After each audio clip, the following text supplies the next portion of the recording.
ဒီနေ့ညမှာဘုံမော့အသင်းကိုအားပေးသွားမလားဆိုတဲ့မီဒီယာတွေရဲ့မေးခွန်းကိုတော့နီးပြအာတီတာကအခုလိုပဲ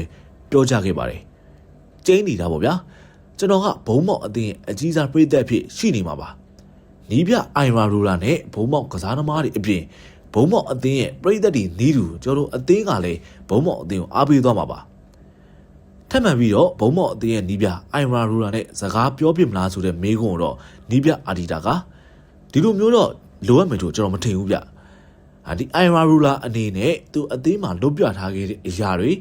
အပြောင်းလဲတွေနဲ့ကစားကွက်တွေဘယ်လိုမျိုးကစားနေလဲဆိုတာကိုကြည့်လိုက်ရင်သူ့အတွက်တခြားလိုအပ်မယ်လို့ကျွန်တော်မထင်ပါဘူး။ဒီနေ့ကျွန်တော်အသေးကိုဘန်လီကစားပြသွားတာပဲခင်ဗျားတို့ကြည့်လိုက်ပါ။ဘယ်လိုစိတ်ဓာတ်မျိုးနဲ့ကျွန်တော်တို့ကိုဘယ်လိုမျိုးအခက်တွေ့အောင်လုပ်ခဲ့ရဲဆိုတာခင်ဗျားတို့အမြင်ပါပဲ။